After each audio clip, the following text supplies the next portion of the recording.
What's good, y'all? I'm OMA, one who may ascend.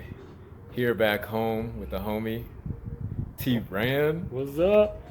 So we've been getting in a lot of philosophical discussions as we normally do. You know, out here visiting for my brother's graduation, and some things came up that we'd like to discuss. So we were discussing most recently the artist dilemma. That's what it's called, and it's basically where you get to a point. It's almost like a crossroads where you have to make a decision. And not to say that the two are mutually exclusive, but how do you decide whether you choose the business route or you maintain the integrity of your artistry, right? Mm-hmm. So you get to that point, and you may or may not have like these two. It reminds me of a story. I think it's like I don't know if it's an Indian parable or something like that, but it's like you have two wolves inside of you, and one is like, let's say, like malicious, evil, jealous, has like all of the bad character traits and everything inside of it. And the other one is like good, let's say like humble, uh, let's say like balanced and like caring, intelligent, and they fight each other. The question is like, which one is the one that survives? The answer is the one that you feed the most you know and in the context of this conversation with the artist uh, dilemma, it's almost like they don't fight each other. It's like they have to thrive off of each other. They have to coexist like the yin and the yang in order to survive, in order to be successful in any capacity, or at least sustain, as an artist, any type of creative endeavor. So it's not like one or the other. And this is just my answer, how I would answer the question. Like, how do you get to that point? Like, if you're experiencing, more of one than the other, and ideally, you would like the two to coexist naturally, but we do live in a society, where you got to survive, as not just a business, but as a person, and everybody has like living expenses and everything like that. So what do you do if you experience an influx of like people that aren't really about your art, but let's say you did some trendy shit, and you It got blew up. right, and you got on like that, you know, and you have like an influx of the people that came in for the trend, and they're not really about you as an artist. We were talking about funnels, like those are like top funnel people, you know, where you really want them to get at the bottom funnel because that's more fulfilling as an artist, and that enables you to do what you want to do, especially with regards to executing your creative vision and facilitating that, making that come true. So what do? You know, um, and it's controversial. There's no, like a lot of these things that I'm sure we will discuss. There's no like right answer. It's no one size fits all type of answer. It's just like shit. I could answer today and have a totally different answer. Years from now, days, minutes from now. Yeah. It like all of this is like context. Really, that's what it comes down to at the end of the day. But I guess my answer, at least in this moment, is do you experience the deficiency the most? Where are you lacking the most? And that's an answer that only you could say. You could provide for yourself. It's like, do I need this money right now? And I'm not saying do anything that like compromises your integrity. Yeah. Some weird shit or whatever. Where y'all start There's some switching up on me. There's some people out there that once it's trending, that's a Hop formula on for the trend. success, right? Yeah, yeah.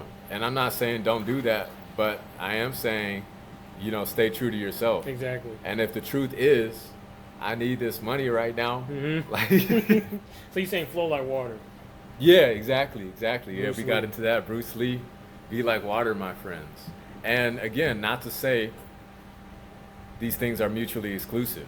As an artist, as a creative, but also as a business person, it's your responsibility to find out within you where that balance lies.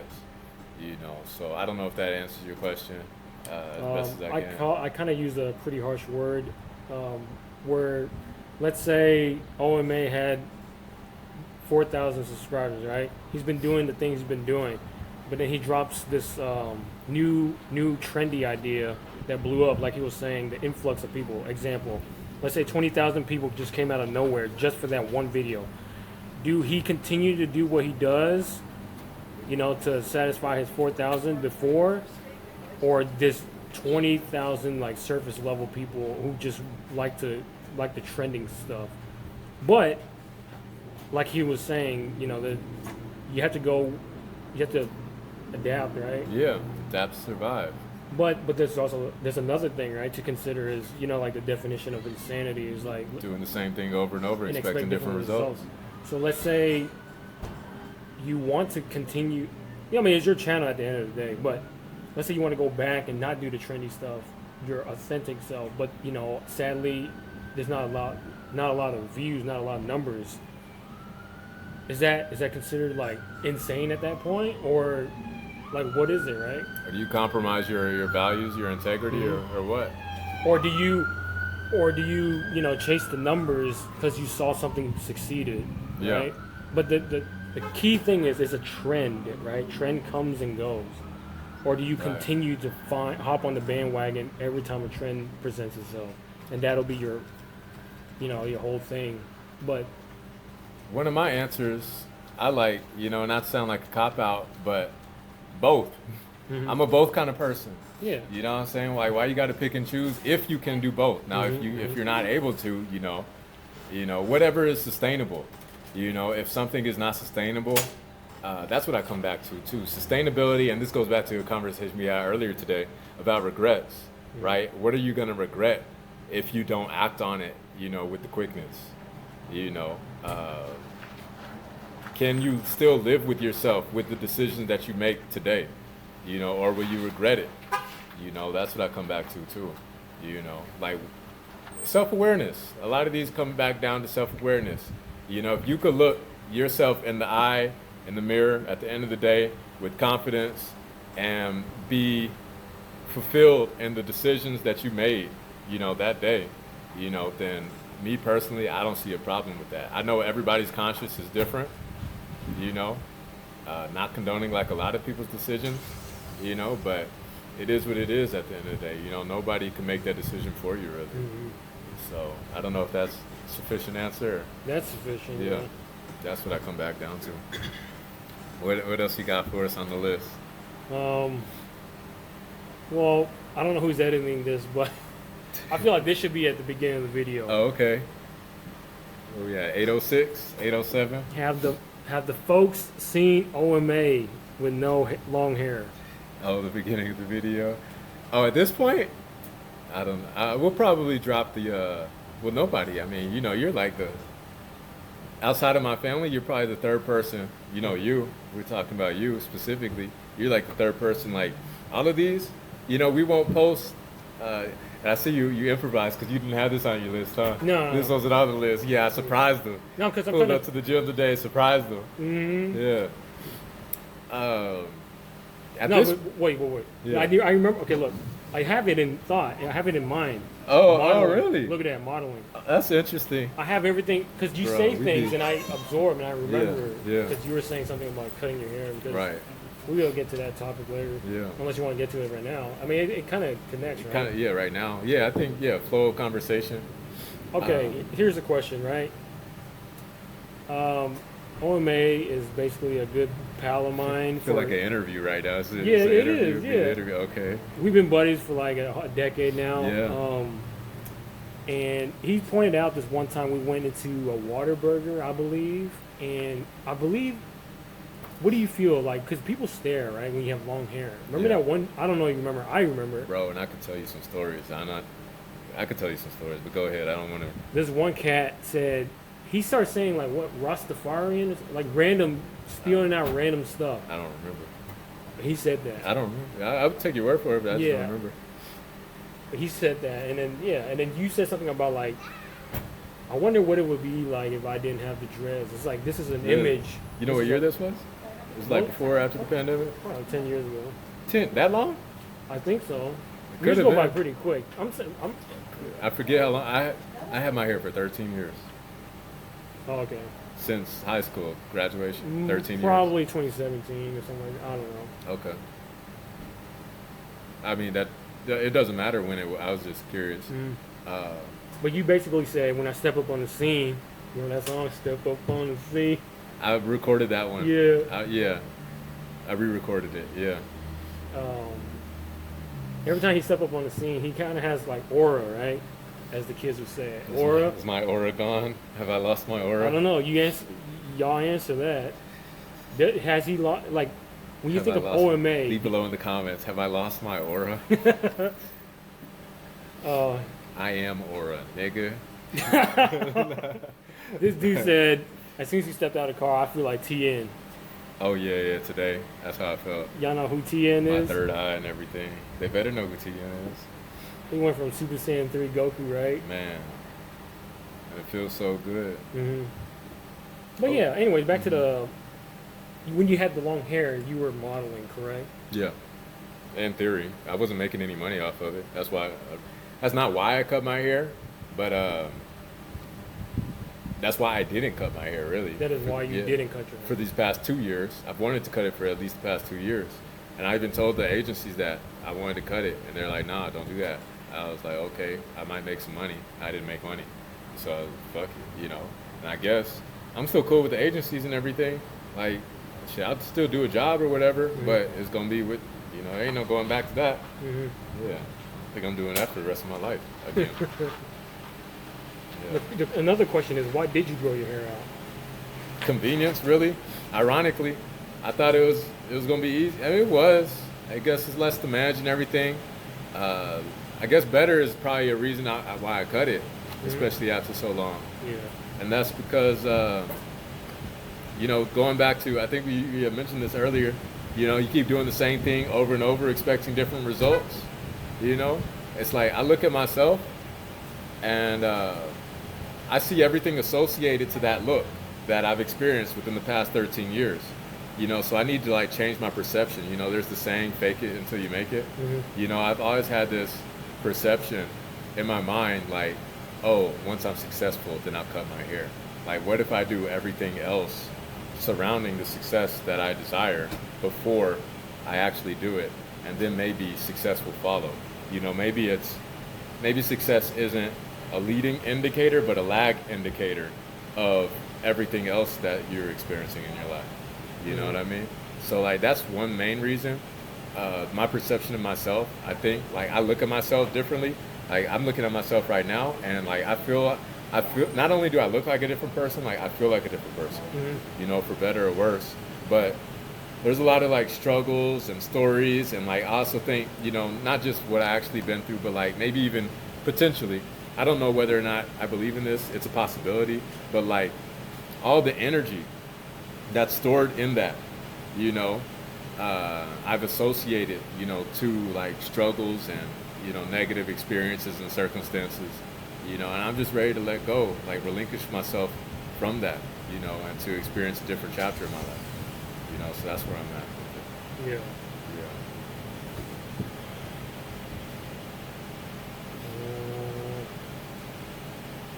Shall we talk about OMA's workout routine, what he eats, and basically his goals? I thought about doing this, making a video. I want, and I might still record a, what is it called, a morning routine video. I still might do that. Yeah. So just to give y'all a brief overview, without going into depth, I'm a former martial artist. So what I do is, as soon as I wake up, and I don't like pop out. It depends on what the day calls for. Pop out of bed. Yeah, just like jump out like a fucking, you know, Marine or anything. Like I'm not that, you know. But I might sit there, lay there, you know. I might pick up a phone, answer it, you know. however many hours of sleep I get. It might be random. You know, I try to get the 8 or whatever. But what I usually do is sit there, think, you know, for a couple minutes, like what's going on. I try to wake up naturally without an alarm, unless there's something for me to do. I have to get busy. And like if there is something pressing, urgent that I have to do, you know, just totally disregard my wake up routine. But what my wake up routine consists of is stretching.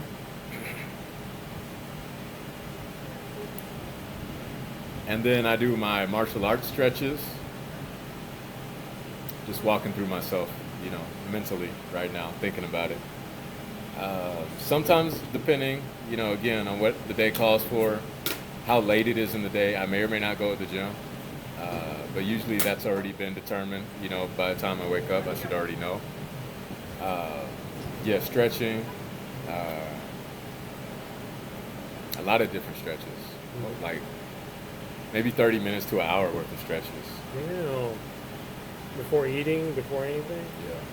Yeah. I can't eat right as soon as I wake up. Me neither. I imagine coffee though. That's a must. I eat protein and sometimes I have a granola bar before I go to the gym. But other than that, yeah, 30 minutes to an hour worth of stretching. So you don't eat high carb before the gym? Because you said something about like it makes you want to throw up.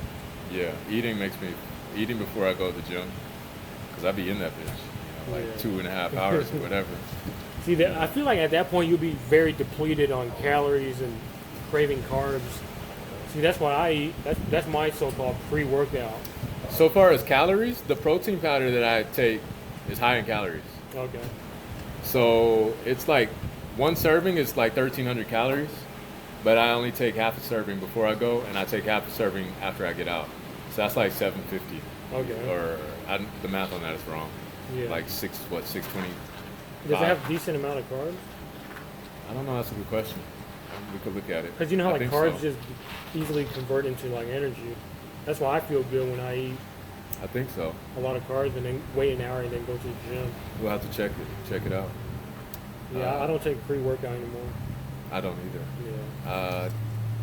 But it does act as, what's it called, a trigger. If you're familiar with Pavlov's dog, it's something I learned in psychology, high school. Pavlov's dog is the term that they gave to this dog of the psychologist. What he did was he triggered, I guess, a reaction mechanism within his dog. What he did was he would ring a bell and give the dog food, and he noticed the dog would salivate every time the dog was given food. And so he'd ring the bell, give the dog food. So he's training the dog to have this response. Let me guess. And then they threw a curveball in there. What's the curveball? Is it like pain? No. Because you know how like pain receptors is pretty powerful. Like let's say You could do that. This not, you know, I mean, we're talking Like, about you know how like, animal cruelty here. Yeah, no, but a lot of tests are not humane. Especially back, well, whenever this was. Yeah, you're not wrong. But you could induce pain. Yeah. I think the pain will override you know how like a lot of dogs are food driven. I think pain will override. I don't know what. I'll let you finish, but I feel like, let's say you ring the bell, so the dog associates the bell with food. You do that for 2 weeks. Third and fourth week, you introduce pain right after. So like bell, food, pain. And then what? I guarantee you, the dog's behavior, it will be terrified when they hear the bell. Yeah. Yeah. I think you skipped a step. To the I point think you where they skipped a won't step eat. though. Well, not. I mean, you have to eat to survive. I mean, yeah, but you've seen a terrified dog before, right? Where they just don't want to do anything, I'm sure I have. not even eat. Yeah. Yeah. You skipped a step though.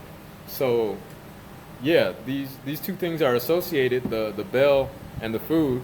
But what they did was they removed the food, and they kept ringing the bell without the food, and now the dog salivates just with The bell. and without the food now. You know, so it's also called habit stacking. You know, highly recommend. You know, we're talking about books and everything. Maybe we should add that to the list. Books, movies. We talk about that all the time though. But atomic habits, like habit stacking, and this is why I believe that it's so important to have morning routines, not just morning routines, but night routines, all kinds of routines, because you're really training yourself, like Pavlov's dog, So I forgot how I got on that, but I think it was about daily routine, So that routine, just like Pavlov's dog, gets the dog ready to eat, it gets me ready for my day, And I also incorporate those same principles into my creative process. So it just becomes like a rite of passage. Like you're reducing the friction that it takes you to do something that's difficult. So if you do something consistently, or if you want to build the habit of doing something consistently, like start out small. Like if you want to go to the gym, like don't start by going to the gym and getting a membership. Start by changing your routine on your way to work, to pass by the gym. And then once you start passing by it, like get out of your car and go inside the gym, regularly. And then, you start like do one exercise at a time. And it's like you wean yourself into that, and before you know it, like this is part of your life. It's just like breathing now. You don't even think about it. So like my morning routine consists of stretching. After my stretches, I meditate. And that's another good 15, 20 minutes or so. Meditation. And then I get out a journal. Not necessarily a journal. I just write it on my phone. Ideally, I haven't been doing this as of recently, but I did do this very consistently for at least 2 years, is write things that I'm thankful for until I can't think of anything else. Fills up like the whole page on my phone. That takes a little bit of time, maybe like, I think 10, 15 minutes. Things that I'm thankful for. Things that I want to get accomplished that day, and then like big goals, like long-term things that I want to get accomplished. And then, because I forget some things, I look at my bucket list on top of that. And usually I'm doing all of this while I'm listening to music in the background. Shameless plug, not my own stuff, but there's this SoundCloud channel that I'm addicted to. I love it.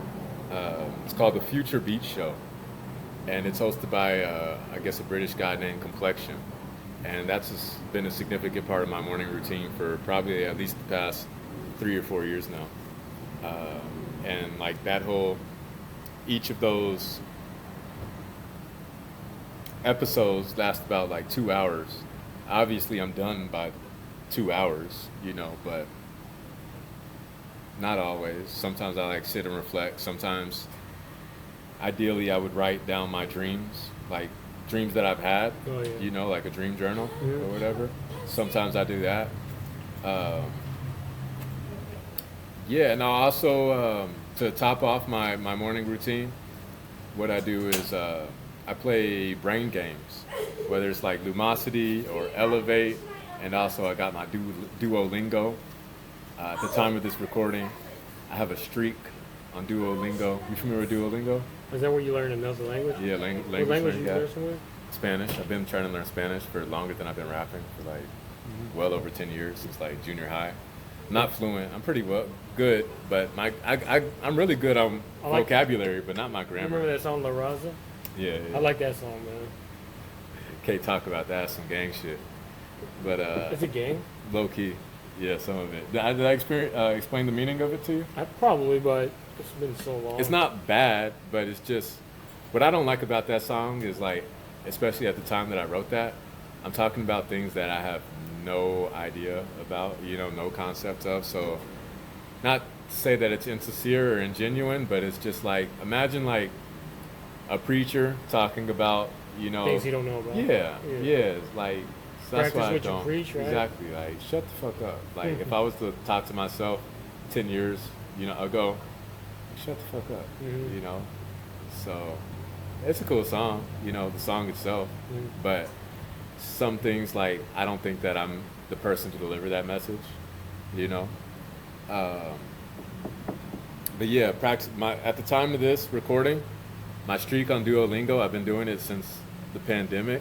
Damn, Yeah. 5 years. Yeah, it's like 1,700 days straight. Damn. Like I've taken, you know, you have your streak freezes, so I've used my streak freezes, you know, and I still purchase streak freezes, but I've kept up with it for 1,700 days. So you can speak good Spanish with like a. I understand a little bit. My grammar is terrible though, especially like future and past tense. You know, if I could say everything in present tense, I might survive. I'll probably pick it up. Like what I really need to do is inundate myself with another with the culture. It's what's it called? I think it starts with the I. Immersion. Mm-hmm. You know, I need to immerse myself in the culture. I probably pick it up in like a week at the fastest, but probably within a month. Mm-hmm. You know, I'd probably be fluent if I did that for a month. But yeah, that completes basically my daily routine. Mm-hmm. Yeah. Oh, you asked me about diet too? No, well, workout like Oh, workout. That's like a whole basically other your thing. split days, what you eat, right? Yeah. Like how many calories a day, or what You watch your calories? Not, I estimate. Yeah. I'm assuming I'm like close to 3,000 every day. I'm obviously on like a surplus because Yeah. I'm gaining some fat. I'm bulking, so I don't watch my calories as much as I would like to. Me neither. I mean, really at all. It sounds like you pay more attention to that than I do. Like how many meals do you eat a day? It depends really on how hungry I am. Like, and sometimes again, like a lot of this is contextual, circumstantial, because I've really been just grinding, especially for this past year. You know, preparing to make sure I have enough savings to be here. You know, but like a lot of my life is surrounded by work and convenience at this point. I could tell you what I do eat though. I don't know if you're familiar with Pollo Loco. Mm-hmm. I eat Pollo Loco. That's pretty much like, I'm not exaggerating when I say it's like almost the only thing that I eat. So like your comfort food, Not or eat just convenient food? both. So for me, it satisfies three criteria. It's convenient, it's healthy, and it's affordable. It's like so cheap. Like what I go and get, and like I go. A lot of these again, like go back to like habits and like psychology thing. There's this thing called friction, where if you're doing something that's uncomfortable to you, you're more likely to experience more friction. You know, so I wear the same clothes, and I'm not. Take what I say with a grain of salt. You know, some of these things I'm recommending to you on the basis that you understand them and how they apply to your life, right? So reducing friction. You know, I've learned that like a lot of like billionaires and millionaires, I'm sure, implement like a lot of these tactics. If you remember Steve Jobs, for example, wore the same thing every day, day after day. Alex Hermosi, I don't know if you're familiar with Alex Hermosi. If you look him up on YouTube, millionaire, wears the same. He has his own thing. He's a bodybuilder. Well, I don't say bodybuilder, but he's in the fitness space. I think he wears Crocs, jorts. He has like a hat on. But he wears the same. Even when he's giving like speeches, he'll wear the same thing. Not like a suit. No, like Yeah, so when you I think if once you're a millionaire, no, like you have a point, but at the same time, from a branding perspective, Yeah. consistency and familiarity. You know, like people want to see that you're consistent. You're the same person. You know, like I see what you're saying, but at the same time, like we talked about familiarity and trust. Like if somebody, and take these with a grain of salt. Some things work for some people. Some things don't work for other people. You know. But my point is, whatever you're wearing, regardless of what you're wearing, like Steve Jobs, you know, he had like the turtleneck, the black turtleneck, and like the jeans. And I think even Mark Zuckerberg does something similar, you know. But whatever it is, it's the same thing. And even if it is a suit, or even if it's the same suit, you know, it's the same thing day after day, you know. So it reduces friction. If it's not important, you know, you can outsource it, delegate it, or just remove it from your life entirely. So I go eat at the same. I don't have to think about where I'm going to eat. Yeah. I already know where I'm going to eat. You know, that's just one example. I'm sure there are other examples. Oh, like my workout routine. Like if it's not broke, don't fix it. Yeah. Now if it is broken, like fix it. You know, like I don't think about. I mean, like I plan in advance what I'm gonna work out, you know, and my routine and everything like that. But it's like for the most part, I know, you know, like I'm going in there and I'm doing this, this, and this. I don't really have to look at, you know, my regiment like that. But like, yeah, so far as what I eat, it's usually 2 pollo bowls. And, you know, think about, you know, we're talking about one thing. What is it called? Something fatigue, decision fatigue. You know, you go into the grocery store, you already know what you're getting before you could get out, get in and get out. It reduces room for error, not only on your side because of decision fatigue, but also on the other party. Like if somebody has to prepare your food, they don't ask me what I want. Like they recognize my face, they know what I want. They know that I know how much it costs. So if they try to bullshit me on the cost, like no, you got this wrong. You know, you did something wrong here. You know, unless it's like, and that's another thing too, coupons. Because I eat at the same place every day. I be racking up my points, bro. Oh, yeah. I be saving a hell of money, bro. Yeah. Rewards, you know. Yeah, I'm getting the same thing every day, the same place. You know, it's like if I don't get it here, I'm gonna get it somewhere else. And like I know how much costs ain't changed that much. You know, they know me by name. Yeah. They just look at me. Oh, you know, they know me by name. They know what time it is. You familiar with the Dave Chappelle little skit Which one? where this is kind of this cannot be on record. Why not? They don't know you. It's basically Oh, they do know you. No? They've seen your face that we introduced you as trans. Yeah. Okay. Well, it doesn't matter. It's Dave Chappelle said. I didn't do anything. I'm just re-saying what Blame he said. it on Dave. So remember the bit where he was being stereotypical with black folks? Oh, chicken. Chicken, yeah. Yeah, yeah. I already know. Where he's like, You genetically predisposed to eat chicken. Yeah, yeah. yeah, but he's like, hey, I would like to get a, and he's like, Chicken. "We're chicken. You know, And some he's like, chicken. he's like, how do you know? How did you know? I knew before you walked through the goddamn door. Remember that? You was going to get some chicken. They were doing that to you, Yeah. except you were just Fucking a right. usual. Pollo. Pollo. I mean, that's all they got it there. Pollo. Yeah. Yeah. Because you were usual too. Like, Yeah, right, yeah. right. They know what I want. They don't mess the order up. Yeah, that's a good thing. They can't mess. No friction. They can't mess the Smooth, order right? up. Like a well-oiled machine. I think I discussed this before because wherever I go, if I've been there before, I'm probably ordering the same thing. Chipotle. I know what I want at Chipotle. Here, Pollo. Yeah, those are 2 places that come to mind. Oh, there's whenever I'm not eating Pollo because it's too late, it's usually because it's too late. You know, they close. There's this other spot that I go to. I don't know if I took you while you were out there. It's this burger joint. I feel like I did. Maybe, That was yeah. like the first place we went. Probably, because I was a lot closer where it was when you came out there. I was living out there, and they give you like 2 quarter-pound burgers for half price after 4. What's the joint called? Victory Diner. I feel like yeah. Back then, it was probably like two burgers for like $5 and some change. Now it's like 2 burgers for $7, but that's still like a steal. 2 quarter-pound burgers for $7. You know, so yeah, if it's not there, that's where I go. I don't go there as often anymore because usually I'm at Pollo, but I damn near wrote a song about it. I really wrote a song. You should. I have some lines, you know. Yeah, so that's really what I eat. 2, maybe 3 Pollo bowls, depending on if I'm going to the gym, or if I went to the gym that day or what. That, and then like the 2 protein shakes, which makes 1 full serving if it's a gym day. If it's not a gym day, then maybe 3 Pollo bowls, or just the 2 burgers. You know, that's really what I eat. So I don't really eat on a different place. You know, hypothetically speaking, you know, and like not grinding out and working and everything. I'd probably very more likely be much more conscious about that, about what I eat and the calories and everything. And I probably would be a little more decision fatigue, you know, picking things out, you know. But sometimes you just don't need to shoot your own self in the foot and put more obstacles in your way than what you really need, you know. So it's like reduce, you know. Reduce friction. Right.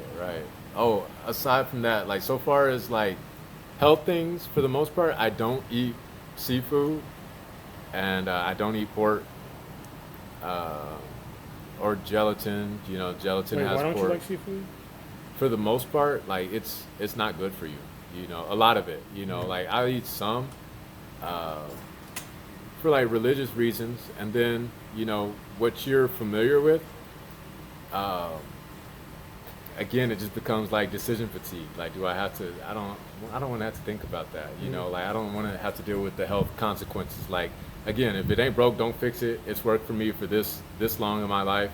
You know, uh, and some people I could see right now being like, oh, well, you have to expose yourself to new experiences and everything like that. Well, not every experience. You don't want to expose yourself to like fucking radiation because it's new. Yeah. You know, so it's like you don't got to do that for everything. Yeah. You know, so again, self-awareness is key. Mhm. So yeah, that's all I had to really say about, I think, the nutrition thing. I don't know if you have more about that, but Okay, so this all kind of blends in together. feel free to pause if we need to take a break or anything like that. You're good, No. I'm good. Um, okay, so I don't know if you guys are aware of this YouTube creator. He's a bodybuilder. His name is Sam Sulik. Yeah. I'm a huge fan of his, but not shooting shots. It's just. Do we need to pause the recording? Huh? Do we need to pause? No, I Okay. mean I don't think it's controversial, but Okay. we all know he's using steroids and stuff. Oh, you just gonna say that on my channel? All right. Okay. What the heck? I can neither confirm nor deny. Okay, look, I look. couldn't tell you. Remember the stuff I said? What? Um, Should we pause this? no. I feel like this is what I Uh, think. Yeah. It's an opinion, but it might be fact. If you're really like big, like physically big, but you're not like high definition, there's a chance you're natural. But let's say, but then you're really cut and very defined, but you're also like 150 pounds. There's a high chance you're natural. But when you're kind of like both, right? Let's say you're 240, 250 pounds, and you're like high def, like really cut and very detailed. I think you're on the juice. So that's just how I feel, because I don't think like it can be achievable with like naturally. I'm not going to speak on anybody's situation, but what I would suggest is that maybe that's like a confirmation bias too. You know, maybe that's selective seeing, selective hearing. Like, what did they say about? I think this is just an example. I forget the exact specifics, but I remember there was like somebody that did something so far as like running. Maybe they ran like a mile faster than anybody could. Maybe I don't know. Like, I'm just throwing a number out there. Maybe they broke like, say, like a 4-minute mile. You know, and this is a real example, but like my specifics are off. You know, so like say somebody broke a 4-minute mile. You know, one person does it, and people previously believed that it could never be done before. Oh, I see what you're saying. But now one person does it, and now because that one person did it, now like hella people doing it. You know, just because it's been done one time. Yeah. Like, I forget the exact example, but like that's happened before too. You know, so like I don't know. Like, if I don't know, I'm gonna just say like I don't know. Yeah. You know, so like that's the case. You know, I could only speak. You know, I'm not gonna say what isn't possible. You know, this is me personally. I'm not trying to take a detour or whatever, talk about like hella examples and everything, but it reminds me of 2 specific examples. One with fleas. You familiar with like fleas, the little bugs or whatever? They jump real high. They put like, this was an experiment. They put a whole bunch of fleas in a container, and they would like jump. You know, they would jump out of the container. You know, and what they did was, they closed the container on the fleas. And now, obviously, you know, because you have a cap on the container, nobody's jumping out, you know. Now, these fleas, they have children, they have babies, right? And so, naturally, they jump too. But what you could do is, once they have the babies, you could take the container, the top off, and none of the fleas, including the babies, are gonna jump out, even after you remove the top, because they already have that belief that they can't do it. So none of the fleas even try it. That's crazy, huh? Yeah, that's you like all that psychology stuff. I like it. You I know, like me it a too. lot. Yeah. But I just didn't think fleas were that smart. Or You don't think about it. I mean, shit. And those are fucking fleas, you know what I'm saying? Like, Yeah. imagine people. Yeah. Imagine people. So you bet. Okay. So what? I'll basically put a cap on the human capabilities Potential. to be, because look, maybe you're right. Maybe you're right. I don't know. But I'm just saying, I don't know. No, testimony. I am 209, 210 pounds natural.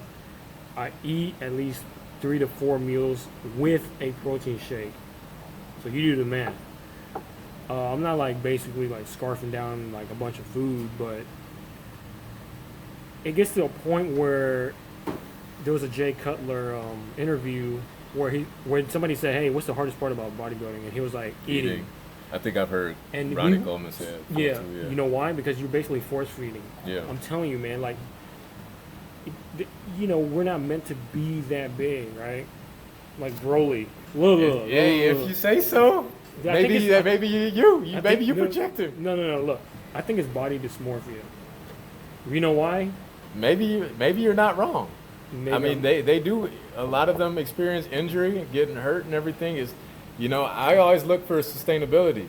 I don't care if we're talking about on an individual level or society, civilization. Like, what is sustainable? Mm-hmm. So I mean, shit. Apparently, from what we've seen, it's rarely, if ever, sustainable. Like Jay Cutler is a good example of what is sustainable. Mm-hmm. He was able to do what he did, and persevere throughout the years. But you look at a lot of them look unhealthy. They die at the age of 50. Yeah. Like bad joints, bad Right. back, bad knees. So like you were built to maintain, for a long time. So if you can't do that, maybe you did something unnatural. Maybe you did some bullshit. Mm-hmm. So. But anyways, what I'm trying to say is Mm-hmm. you can only eat so much, and you can only get big so much, right? Depending on your skeletal frame. I'm pretty sure a guy that's like 6'3" can easily reach 240, 250 pounds natural, right? But I don't think he'll be like cut. Like if you're big, I've seen them before. They're big, but they're not cut, right? They have a little belly, and they're what are these, like the lines? The definition of their like striations is not as defined. That's what I feel like. I mean, you can be big and strong, but there's always a give and take. I feel like you can't be cut and big at the same time. That's what I'm trying to say. You said something I do agree with. There's always a give and take. Everything has trade-offs. Yeah. So yeah, I do agree with that. I don't care what we're talking about. Everything has trade-offs. I've heard this one saying, this quote, I'm going to leave y'all with. You can be anything, but you can't be everything. Yeah. I like that. I think that's straight facts. Yeah. But anyways, Wait. I think. Oh, I was gonna give you another example. Maybe I've talked to you about this before. I'm sure I've discussed this on the channel, but we were talking about the parasites. Fleas. yeah. Elephants. Baby elephants will fight, right? You lock them in some chains. What they have to do to I guess basically tame the elephants is they have to put the baby elephant in chains, and the baby elephant will fight. Now, by the time that baby elephant becomes an adult, all the fight is gone. There's no more fight. And it truly believes it cannot break chains. Absolutely, it's a When it mindset can. thing, right? Yeah. It could break chains, ropes. It doesn't matter, but you programmed it to think to limit its potential. Yeah. You can incapacitate an adult elephant that's been broken with just ropes. It's like an illusion. If you programmed it from that young age that it can't do this, it's broken, it's gonna believe that, and it can't break it. It's just gonna be stuck in the ropes. So Yeah. Yeah, that's the elephant, you know. I like Or- these psychology. Have you heard that one before? Mhm. Oh, okay. This ties in. So the reason why I brought up steroids is because we both like working out, but you know, none of us use steroids or enhancements, as they call it. Um, right. So if the human body can't do X amount, then you enhance yourself so you can do X amount. But you know, there's a give and take, obviously, with the.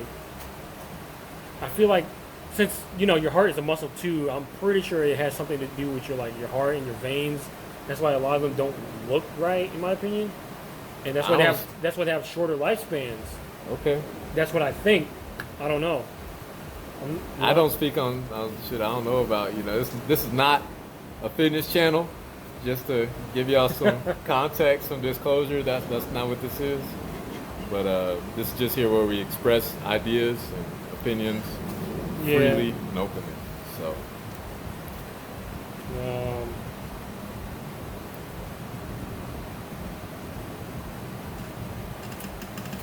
I don't know. Like, who's to say a person who uses steroids can't live up to 60, 70, right? I don't know. Because I had this topic right here: short life with bad decisions, or long life and safe decisions. Oh, is that for me? That, yeah, and you know, yeah. Like, let's say Again, that reminds me of the artist's dilemma, right? Yeah. You know, it's like, who's to say all your decisions are safe, or what was the basically bad decisions? That's a loaded term. I can't imagine, you know, regardless of how many bad decisions people actually do make, I can't imagine anybody thinking, oh, hey, this is a bad decision, let me do it. You know, or like, example. unless it's on purpose, unless you're like, oh, I want it in my life, like on purpose, somebody's like that. You know, I can't see anybody saying like, oh, I want to make this bad decision. If you had a chance to live as a king, multiple properties, multiple mansions, multiple riches, right? Basically the riches of the world, right? This sounds like an artist dilemma question, but I'm listening. If you had that, but the catch is, Yeah. you have to take advantage of everybody. I mean, if you think about it, I think that's what you do. if you think about it, billionaires, I think that's what you do. there's no way you can work your way to a billionaire. You have to take advantage. Again, I'm not in the position to make that conclusion, but based on the evidence that's been presented to me, I do agree with you personally. Somebody has to take the short end of the stick for this other person to be rich. But what is the greater good, right? Shit, I trust myself more than a lot of other people. You feel me? Mm-hmm. So like that's how I feel about it. That's how I rationalize. Maybe it's just a bullshit justification, rationalization, you know. But I see myself and how competent and how much I care about people. I can only answer that for myself, you know. Like competence and compassion, like those are two principles that I have within me, you know, that justify and rationalize my decision. Maybe nobody's right 100% of the time. Maybe I'm wrong, but like that's how I justify my decisions and get it. Like that's why I need to eat more than this other person, because if I'm well fed, you know, they say you need to look out for your own oxygen. You know, if you're flying, right, you need to make sure that you have oxygen before you take care of anybody else. You know, I've talked about this before a lot. Not sustainability. Help me out. You know the word I'm looking for. I'll come back around to it. You're basically treating yourself like self something. Not self-serving. It's like you protect yourself. Preservation. That's the word I'm looking for. Thank you. Self-preservation. I was going to say selfish. That's it. Self-preservation, right? Mm. Two other examples aside from the oxygen. You know, if like there's this well and you only have so much water, you know, do you give out the water to like everybody equally, you know, regardless of where they are? If you're a leader, Do you? Or do you But provide water to the people who are most competent within the society Probably. so that they can provide water to anybody else who can't provide for themselves? Like, and there may or may not be a right or wrong answer. I know I have personal beliefs, you know. I think they do look out for their own, or like the most, whatever you say. I think that would make competent. sense. I think Yeah. that would make sense. You know, let's say you have everybody within society only has so many bricks to lay their foundation for their house. You know, but some people BS, you know, their bricks, and they give their bricks away, and they don't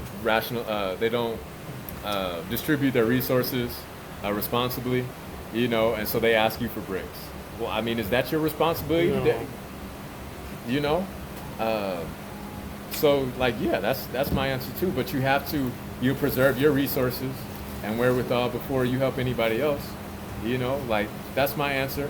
And as you know, if we're talking about as a leader and responsibility to society, which I do agree with, you know, once you're taken care of, yes, you should be looking to help others, you know, but you can't help anybody else without first helping yourself. Exactly, yeah.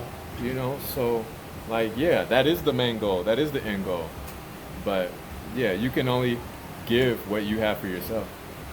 So I don't know if that answers your question about that. Yeah, kind of. And then I don't know if we got off topic with the, what are you talking about? Well, was it, the risk and the reward thing?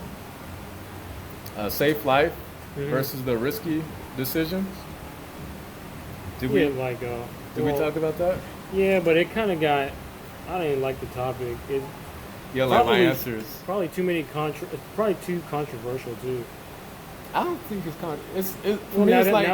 Now I'm thinking about it, it's like a lot of these things don't have like black and white answers. A lot of it is like contextual, you know, it's self-awareness, I think.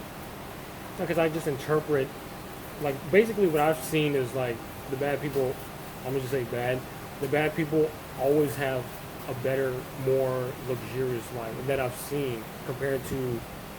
See, again, it makes me wonder if that's like your perception. I think it is. I think so. Like I see a lot of streamers that are maybe instead of associating ethics with what they're doing, maybe you should reverse engineer and ask yourself, what do you want? And then rationalize why you want what you want, instead of attaching a moral stance on, you see what I'm saying? I can think of a lot of people, like there's like streamers, right? There's a lot of them that are like racist, pedos, you get anything you can think of under the sun, and taking advantage and selling product, right? Cheap product, but it's like, I don't know. I got two things for you. I don't know if you keep going. I don't want to name names now that. Nah, don't do that. I have ideas, but it's basically a rebranded something that already existed, but they rebranded to theirs, and they bash on the original stuff with slight tweaks of ingredients. So they upsell their own product that way. What's it called, like appropriation or something? Like they just took it for their own and they're just... Yeah, and then they're basically, And it was marked up threefold the price. Let's say the original was $8. This is $24. And then somebody complained saying, why are you selling super expensive? Rebranded. Why you worried about what I'm doing? Yeah, but then the streamer would like bash on the guy who made that comment. And you know, basically what all boils down to is I'm sick and tired of seeing bad people making lots of money. My question, I got two for you. One, these are just the people that you see, right? Imagine the people that you don't see that are doing the same stuff, but you just don't see it. Yeah. Because they're not wealthy and famous. You think about that? Because what it sounds like is like you're undoing your potential success by associating morality to success. You see what I'm saying? Yeah. It's people that are unethical and not successful. You ain't one of them. You know? You know, you don't think about them, right? Is there nobody that you could think of that is successful and ethical? Not one. You mean to tell me No, there's some. that's enough justification for me? And then got my second point. Yeah, I mean, for me, it's like there's no. What's the saying? Correlation does not equal causation. You heard that before? You know, so it's like, okay, you know, yeah, but unless you find that like a controlled experiment, unless you find that's the case 100% of the time, then you have to throw your premise out. You know, like a hypothesis. This is your hypothesis that you have to be unethical in order to be successful. Well, if you can disprove that just once, then that's not true, Yeah. right? Well, I mean, I'm not saying it's true. I'm just saying that there's a little bit too much of what I'm seeing. Because it was what you see. Yeah, what I see. But think about what you haven't. I haven't seen. Yeah.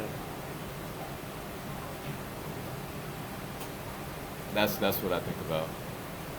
Now, what I was about to say risk. You know, if you substitute ethics and morality for risk instead, I think there is something to say about risk, but not necessarily that either. You know, you could have been like, if you inherit your wealth, but outside of inheritance, I don't think I could come up with an example. You see what I'm saying? Unless this is my personal belief. Chew on this. Let me know what you think about this. Unless you inherit your wealth, your success, you have to risk something in order to get wealthy. Yeah. Yeah, you agree with that? Yeah, that's what I think personally. Like, I'm not gonna say gambling, you know, because that's a bad example, you know. But you know, you have to. There is some level of. I mean, life is risky. Even if you make safe bets your whole life, right? It's like betting safe on yourself your whole life. That's a risk. It is a risk. Yeah. You're missing out on opportunities. And regret, and yeah, missing out, like you said, missing out opportunities. So, love these discussions. You got some more? Yeah.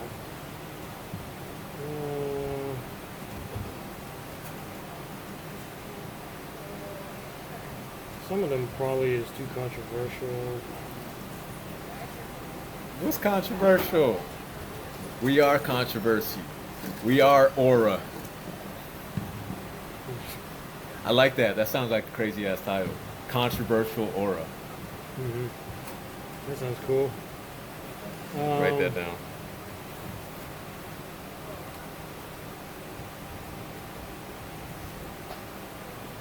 I guess we can talk about like content creation, collaboration, and risks of who you collaborate with.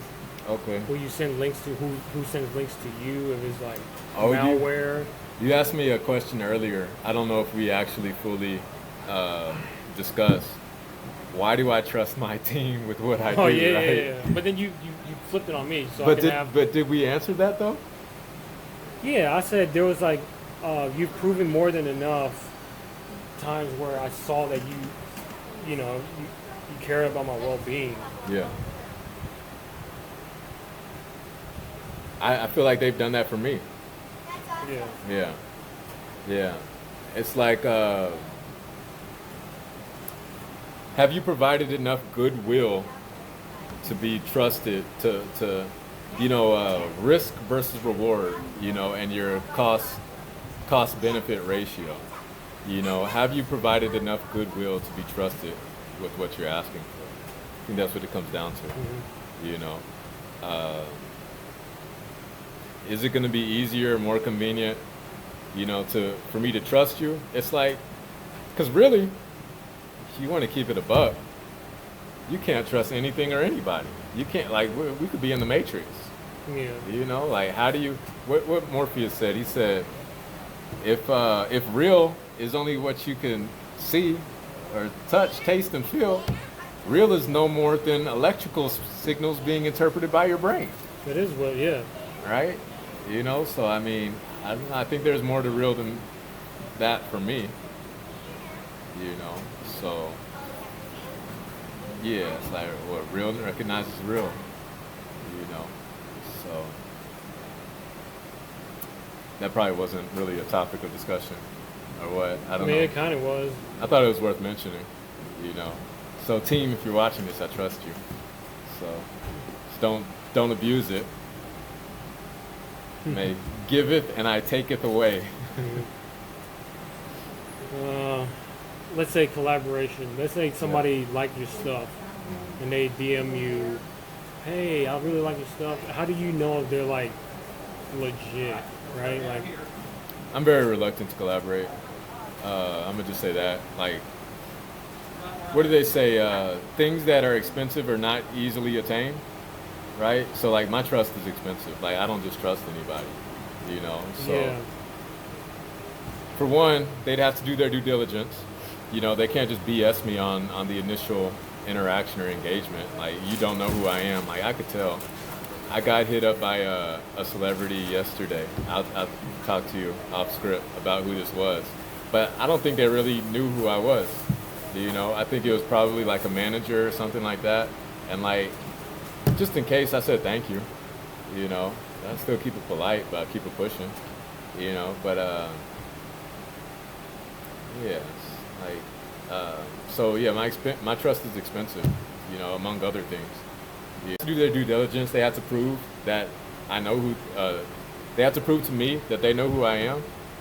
For one. Two, it's very likely, but not always necessarily the case, that they have to do it more than once. They probably have to reach out to me on multiple occasions, you know, in order for me to reciprocate. You know, I have to see it. Really, that's what it comes down to. It's not like they have to reach out more than once. I just have to see it.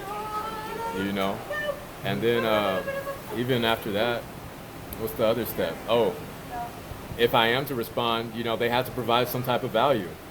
You know, if they've proved that they know who I am, if they're either consistent enough or get my attention, there has to be an exchange of value. And that could take currency, you know, that could take the form of equal promotional value, you know, but there has to be some exchange of value, you know, and that really goes for like shit, anything, or relationships, whatever, you know. I think that's pretty much my answer there. No, anything else to that? yeah, because it's just really risky, especially because they're literally strangers on the internet. You know, like you don't know 'em. But like, let's say they were for real, and then yeah, but like you know, you're building up the trust. There are strangers that you trust on the internet. We talked about, you know, bodybuilders and everything like that, you know, because they have that. It's like the funnel thing you were talking Exactly. about. Right? Yeah. I was thinking about that. I didn't want to bring it up, but yeah. I'm obviously not in their small circle, but I've consumed a lot of their content. Example, Sam Sulik. Yeah. He has a lot of car talk, and I agree with a lot of the things he's saying. Yeah. Cool guy. I think I honestly would like.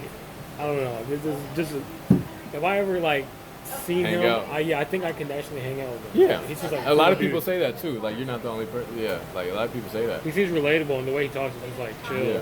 Yeah. He's not. I don't know. Pretentious. Yeah. Or you're very humble, Mhm. down to earth kind of person. Yeah. Yeah. Even though you accused him of steroids. I think he is. Like, it's really hard to say he's Fuck you, natural. bro. It's really hard to say he's natural. And that's not me shooting shots. I'm just my opinion. That's just playing with you. Yeah. Like I said, I still love the guy. So, anyways.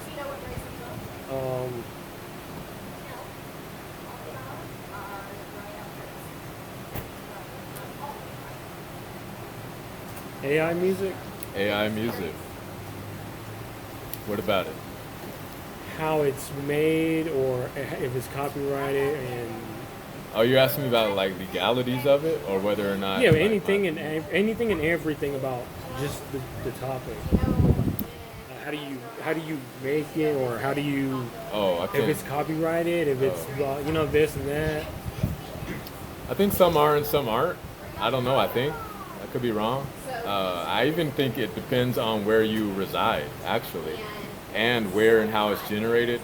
I'm sure a lot of different generators have a lot of different rules. Uh,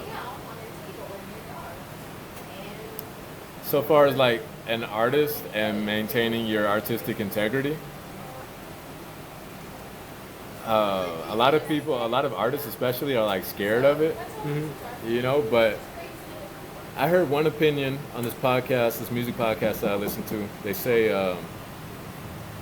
one thing that AI in any capacity will likely never be able to do is to express yourself. I mean, how can it take that away from you? It can't take your unique ability to express yourself. It could be used as a tool in helping facilitate that process, but it can't do it in its totality, I don't think.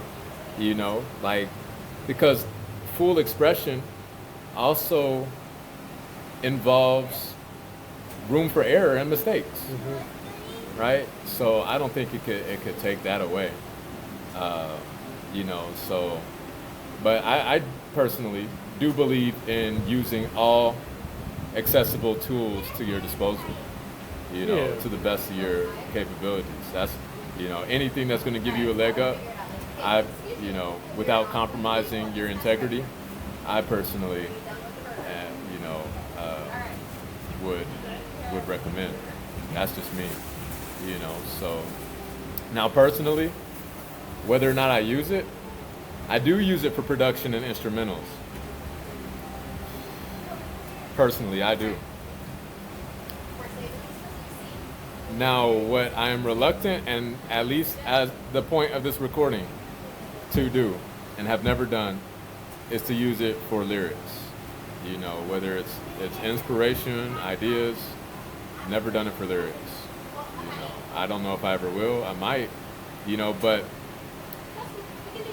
in the event that ever changes, at least at this point, I would like to think myself honest enough to communicate that is the case, to my audience or whoever, and disclose the fact, that, hey, this was not me, So like my thing is like honesty and integrity, like those are front and foremost, principles, with regards to my brand, and not just like fuck branding, like who I am, as a person, so I couldn't imagine the day where it's like I use something like that and like don't tell anybody or say anything. I think YouTube forces you to Do it. tell you if it's AI content. Well, I know I shared the channel with you last year, the production and everything. At least at that point in time, wasn't the case. Like there's a little bubble that you can fill in. So is this AI content? And like, when it says that, does it mean like all of it, or like partially, or Probably any of it? partially. I don't know.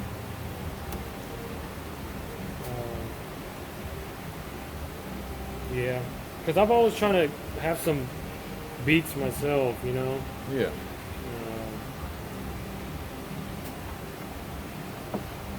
Same thing with AI, like script or AI voice, right? Or AI pictures. Yeah. I don't think you should be able to infringe on other people's rights, like whether something was used as inspiration or just jacked, like if I don't think you should be able to use anything without the express consent of another person, whether it's inspiration or if you're using somebody's voice, I think you should require express consent from that person, whether or not it's copyrighted, again, like I said, I think some of those things depend.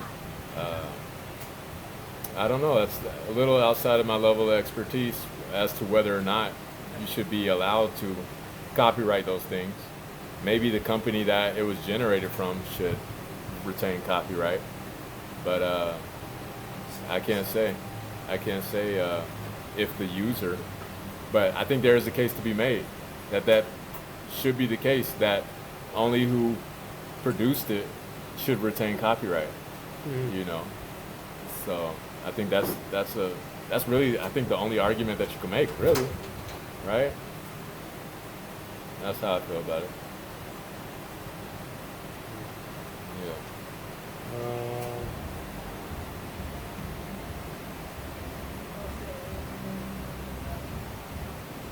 I guess these are the last two. Dang, we got through all of that. That was fast, huh? Don't feel fast. Yeah. We've probably been talking about half of this already. Yeah, we've been, yeah. So, I don't know if you peeped it, but you said I'm back home Oh at yeah, the yeah, beginning yeah. of the video. Did I say that? You did say I that. did. That's very I interesting. caught didn't that even- instantly. I didn't realize that. That was totally unintentional. You said, I'm back home with T-Ray. Yeah, I was like, okay. So, the question is LA home, and do you have Texas pride and stuff like that? Okay. Those are two different questions. We can just start with. I can answer what I can answer like immediately with the quickness. I definitely have Texas pride. I'm not Yeah. gonna hold that. Mhm. You know, like yeah, that's a fact. I love it. I love it here, bro. You know, yeah, it's a lot to like too. Mhm. You know, so yeah, I could say that easy. That's easy. Mhm. Yeah, like my family's from Texas. Like I wasn't born here. I was born in Tennessee, but Mhm. it's like both my parents were born in Texas. Like Texas, where I've known, you know, most of my life, half of my life, you know. But there is a little gray area. This is a conversation I was having with my family last week Mhm. as to what do I know better, you know, like what's more familiar. And just because something is familiar, does that necessarily mean it's like home or for you? You know, it's like, you know, you could go the other side of the grass and, or they have, this is another controversial conversation I was having with family. Are you just happy where you're at because you're comfortable Oh yeah. and you've never experienced anything else? Mhm. Like, so can you really call that happiness if you So when I experience nothing experienced else? Peru, it's super fun. It's super like unique, and the air is fresh. The people are awesome. You know, Yeah. the different cultures. But you know, since I was basically in Texas the entirety of my life, there's a lot of things I miss from quote unquote home. What Yeah. I feel home is obviously where my mom is. Hot showers. I didn't know you- English. Yeah, yeah. You know, you can't really just speak English. But let's say you remedied all of those things, and you had hot showers, and everybody either spoke English or you spoke their native language. Uh-huh. Like, so like these are peripheral things. Like let's get to the main heart. You know, the main course. Those are like side courses. You know, like what is it aside from that? You know what I'm saying? Like, Well, what if they had cold showers here? What if nobody spoke? Like one day nobody spoke English here. You know? Like, Yeah, but, is that home? but if like you it's a think- sentiment, right? Yeah, but that's what makes the countries different, unique, right? yeah. They have no hot showers. But we no, do. that's not that's not what makes it. I mean, unless I'm wrong, I wasn't in Peru. You know, you were in Peru. Yeah. You know, but like, there's more to it than that. You know, like you There's said, the more- people are nice. Yeah, the people are nice. The buildings. Like the that's arch- uniquely Peruvian. Yeah, the architecture is unique, Yeah, right? yeah. The roads are different. I mean, obviously there's like tax over here. I'm pretty sure there's tax over there, but I don't know if they go straight to like roads and stuff. See, there's a lot of things that contributes to where you were brought up, right? Right. If I was brought up in Peru, yes, I'm most likely gonna think that's home. But we're talking about where home is not where you're comfortable sometimes, right? But a lot of people do lean on what they're familiar with. Right. But so that's what I'm saying. To me, like even though I went to Peru, I think about my mom. And then how long were you there? You weren't there like a full year. How many months? Like close to 2 months. 2 months. What if you started liking all of it after? No, don't get me wrong. I do like Peru, but there's always What if you like, after a while, you know, what do they say? Like, your eyes and ears adjust or whatever. Basically, what I'm saying is, like, what if you got acclimated to it? You got used to it after a while. You know, it's like, oh, you don't notice this. The showers aren't as cold. You know, the people aren't as nice. You know, like, what happens then? You know, is that where it starts to become home? Like, where do you start meeting that threshold? You know, it's a good question, Yeah. man. But yeah, home doesn't mean it's also like the nicest place on earth either. Right. Like you can be from New York. Not to bash on New York. I'm just gonna bash on Texas then, because that's where I'm from. there's not nice people anywhere, right? They can be anywhere and Yeah. everywhere. Again, it's like what you're looking for, you'll find it. It's like selective hearing, selective seeing. You know, if I see home, where they say home is where the heart is. You know, if I see home, if I look at this place and I see home, you know, I don't know how that love shit works. Not to get, switch subjects or whatever, but what they say about love at first sight, I wonder if that's still a thing, these days. You know, like love at first sight, people still connect like that, or it's like everything over the internet, or what? I think it's lust. I agree. Personally. I don't think that's I'm not trying to force my opinions on, but yeah, personally I agree. But yeah, because how can you love a random stranger? That makes zero sense. But it happens though. I could see It's like rare, some but it scenarios happens. where, like, let's say y'all had good chemistry off the bat. I could see that. And then they go on to live like 50 years together. Maybe not as, because again, like I think about the psychology and the climate, the social climate that we're living in. You know, that's probably less likely to happen today than it was like 50 years ago, but it still happens. Yeah. You know, so like again, like if you make a test and your hypothesis, and like in order for a controlled experiment to be accurate, you have to test for all variables. And if even one experiment occurs where you have to throw your hypothesis out, then it's no longer valid for the rest of the experiments. It's like you have to throw the baby out with the bathwater now. So it's like, I don't know, we kind of got off the subject. We were talking about home and everything. Yeah, so like it's a few different factors maybe you can add to this list, but so far as what I consider home. Oh yeah, especially for you, because you've been Right. like, multiple areas. I think one thing you have to take in, well, I don't know if this is worth taking into consideration, but I was saying, I had this observation, because I drive out there. It's the nature of my work. I know LA and Orange County better than anywhere in the world, like, because that's what I do out there. It's my job to fucking know where everything is, right? Whereas here, like, shit, I'll get lost around the corner, but like, I've lived here most of my life, but, so that's one thing. Two is like, where do you feel the most happiness at, right? I think that's something important worth considering, and then I think what you want, what are you looking for? Where do you see yourself? That might be different than where you feel happy. Some people want to grow. Some people are quote unquote happy.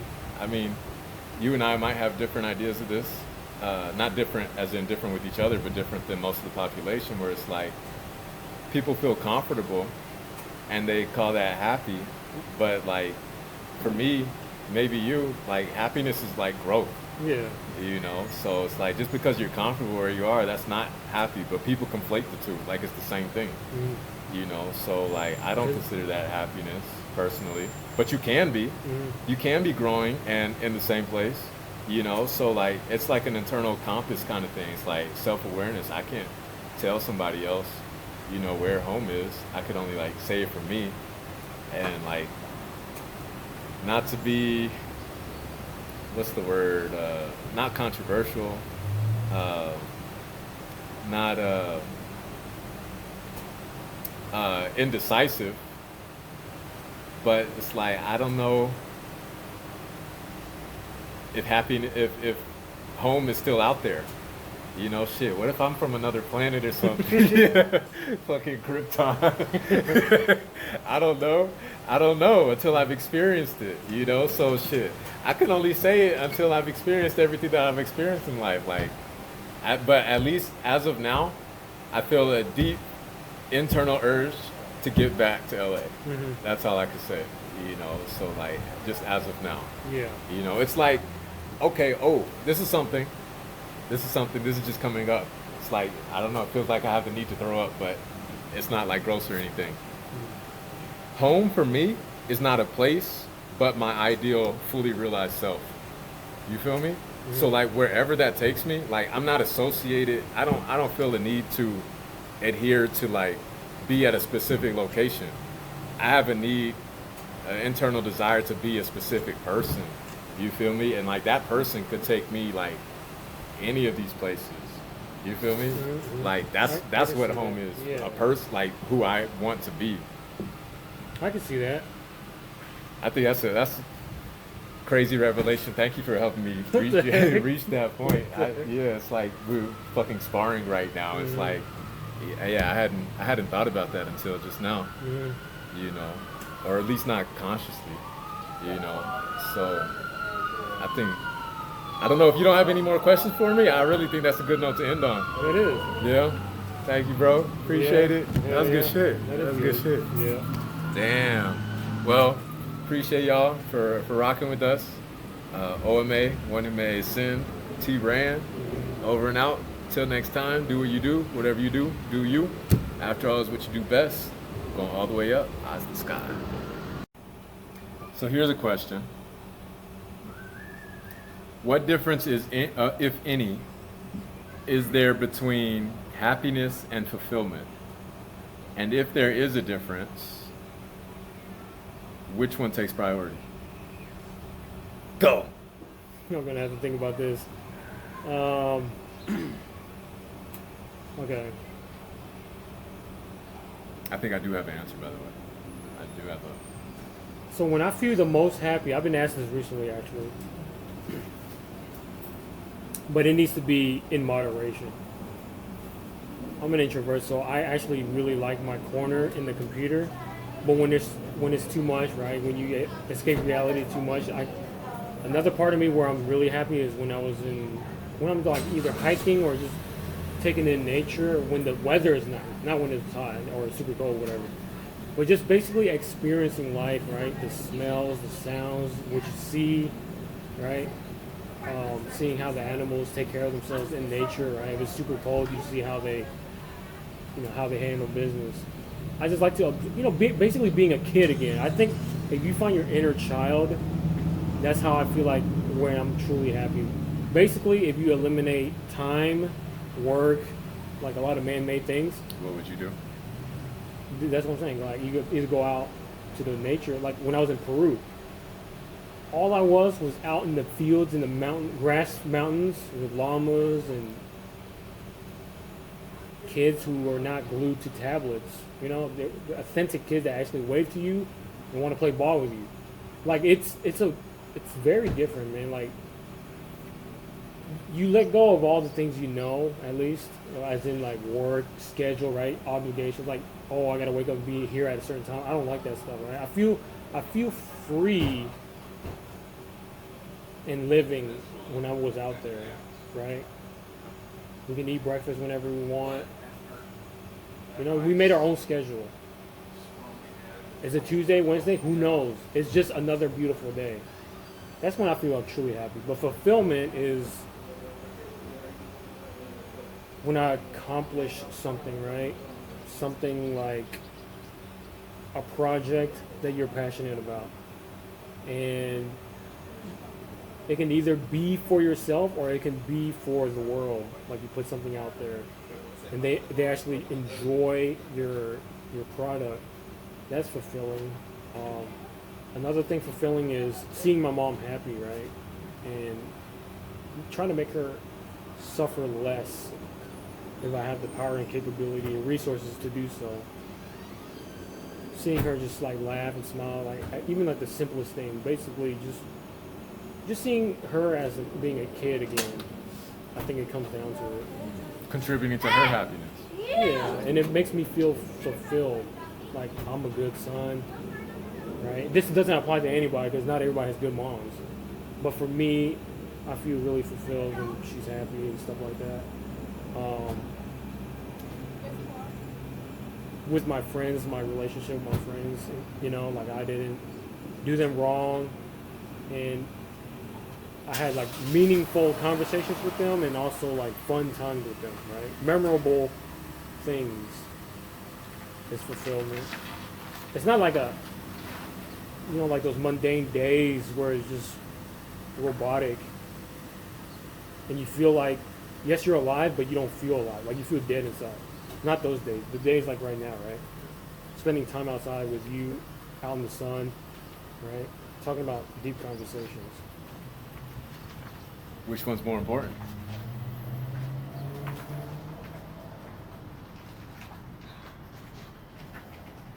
If either.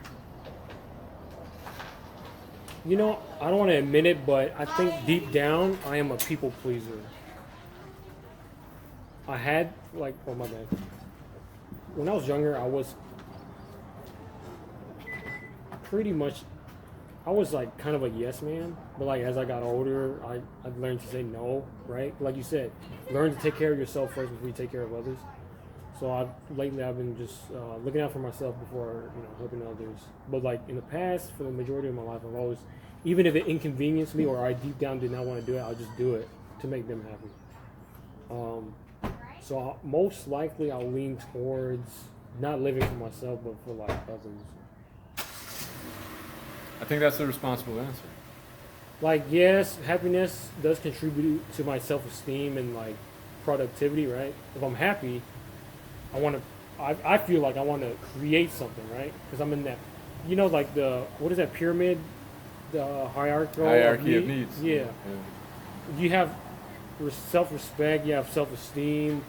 Now you just want to give back, right? I feel like so that's also happiness, correct? Yeah. It is a tough question, but I think I have to do. I think fulfillment. I think that's a responsible answer. Because a lot of people sacrifice marriages for happiness. For their own? For their own happiness, because they're either they don't have the butterflies in their stomach anymore, or everything is just not the way they plan, right?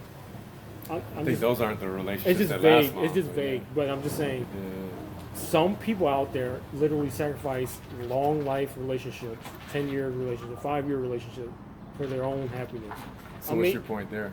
It's selfish? Is that what you're saying? It is selfish, but like we said, you have to look out for yourself as well. Yeah. It's a fine line, like. Well, see, I think the unique thing about a relationship is if you're not happy, it's harder to make the other person happy, right? Yeah. So I think that's different, whereas like other things, like you could not be happy and still contribute to somebody else's happiness. Yeah.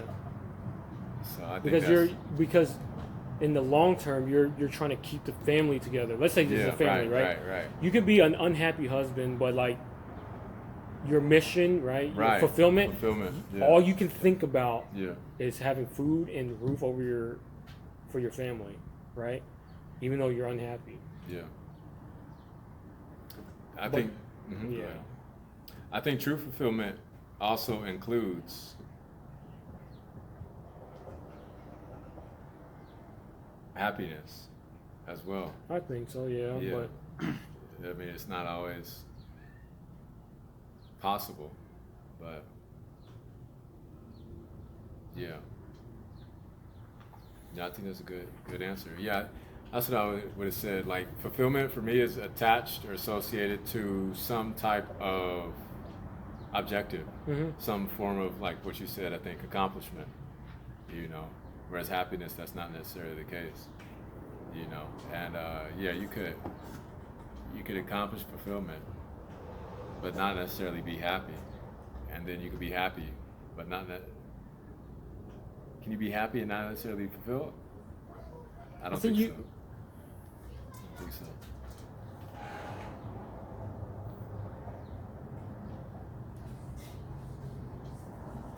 I don't know. Yeah.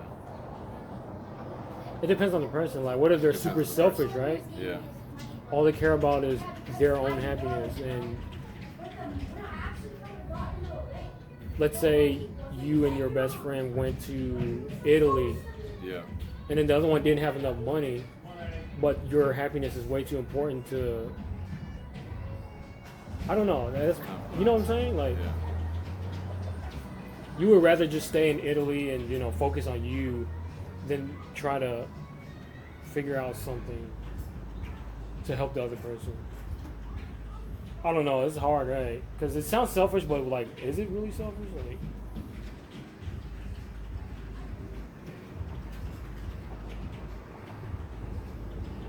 Like if I held you back from going to Japan, me personally, I would not want to hold you back for you to go to Japan. I'm not going to be like, just wait for me, right? I've had that happen to me before with the Hawaiian trip. I don't think I'm Where somebody was not financially stable at the time, and they're like, wait for me, or I didn't have my passport, wait for me. so why? But anyways, had to pause for the cause. I think it was still running the whole time. No, pause it. No, it's messing with you.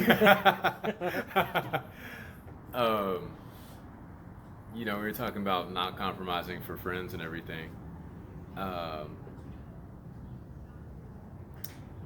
That's the thing about being a good person. It's like sometimes you project your values and principles onto the other person and you expect them to treat you the same way. Yeah, and it's not like that. You know? Yeah. So what do they say the golden and the platinum rule is? They say the golden rule is treat others the way you want to be treated. They say the platinum rule is treating others that they want to be treated. But what about other people treating you how you want to be treated? It's like, what rule is that? You know, nobody, talk about that. That's gang. Mm-hmm. You know, so yeah. Yeah, that's the question I had about that. Yo, what's good, y'all? I am OMA, one who may a sin, console trap metal recording artist. Here in our YouTube channel, you can expect exclusive content, whether it's vlogs, music, freestyles, behind the scenes. You never know what you're gonna expect, so make sure you hit your post notifications, like, comment, subscribe, share it with somebody else who might find it valuable as well. Stay tuned, the best is yet to come. We're going all the way up, eyes to the sky.